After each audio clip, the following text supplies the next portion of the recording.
My name is Pastor Hal York, and welcome to Truth in the Trenches.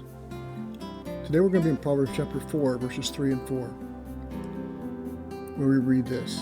When I was a son to my father, tender and the only son before my mother, then he instructed me and said to me, let your heart hold fast my words, keep my commandments, and live. Solomon here is giving us some insight into his own upbringing. As we look at this, I think we gain some important instructions about our children and when to start teaching them the Word of God, instructing them about life and about how to live wisely. About what wise living is, where it begins, what does it look like? What are some of the obstacles to wisdom? What are some of the dangers we face if we neglect it or reject it? What are the benefits we learn as we follow wisdom? Where do we go to find it? That's what this book is about. So what does Solomon tell us in this verse? Who instructed Solomon in wisdom? He tells us it was his father. What was his motivation? Well, Solomon was his son. What more motivation do we need than that? They had a spiritual relationship, not just a biological one. Well, when did this instruction take place? This is what I want to think about for a few minutes.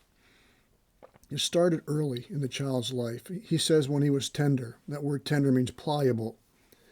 You know, it's amazing how easy it is to shape or mold a child when they are young. How receptive they are to the instruction of a parent. How easy change is when they're young.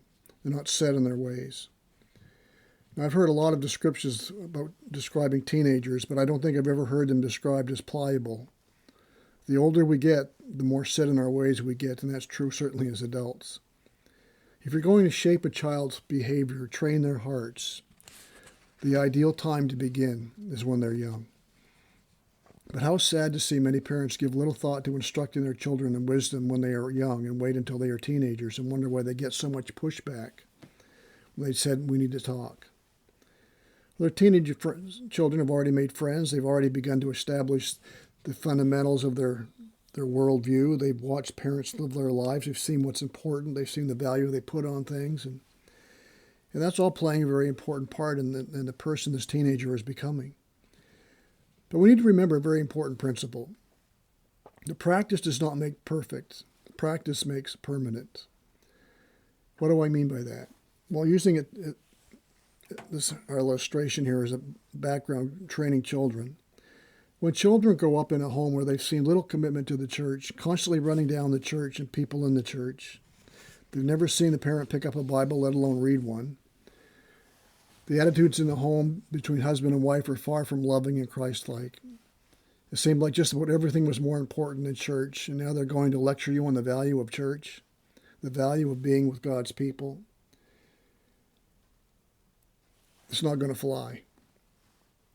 But you look at that home, and sometimes the parents, when their kids decide they don't want to go to church anymore, they scratch their head or they blame the church. But remember, the habits and the values you are establishing in the life of your child early will reside in them for a very long time. It works both ways, obviously positively and negatively. You show me a child very often who is involved in the church, or a young person, with family, who are involved in the church, very much are faithful to the church, and you will find almost invariably parents who model those same values. I like to golf, and I remember when I started golfing, I just bought a set of golf clubs and some balls and went out and started playing golf. I kind of learned as I went. And it's fun to play golf, learning as you go, but it costs a lot of money because you have to go through about a dozen golf balls every time you go out on the golf course, and golf balls are expensive. But I basically went about it exactly the wrong way. I played for years and years and years swinging the golf club a certain way, and I got used to it, and it felt right, but the results were never what I wanted them to be. Golf balls flying all over the place. But then I went once and took some golf lessons, and everything felt wrong.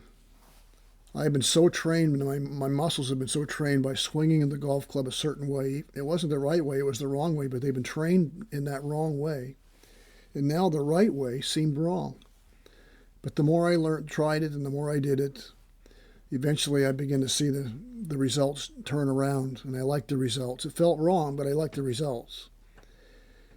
It's the correct swing that feels awkward, but if we stick with it, we will be happy with the results. And that's what Solomon's telling us about raising our children. You need to start training them early when they're tender. You don't wait till they're teenagers and start saying, oh, maybe now I should start instructing them in wisdom. Solomon says, as a young child, he was taught wisdom by his father, because his father understood the importance of wisdom, and he wanted his child to learn the value of walking wisely and avoiding so many of the pitfalls and heartaches that follow those who live foolishly in this world. The father and mother taught them while they were tender, pliable, teachable, while they, the parents, were still the primary influence in the child's life. As we've said many times, one of the greatest teachers is influence. We teach by our word, but we teach far more by our actions. 75% of what our children learn from us, they learn by watching us. So it's never too early to start teaching and modeling wisdom. But there can come a point where it may be too late or much, much harder, when that child is less pliable. What better time to train up a child in the way they should go than when they are tender and pliable in our homes? When's the best time to start teaching our kids wisdom? Today. Start today.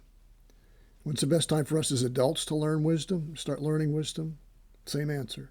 Today. Don't put it off till tomorrow. Start today. So may this truth guide us and guard us in the trenches of life as we seek to live for the glory of God and the good of others. May God bless.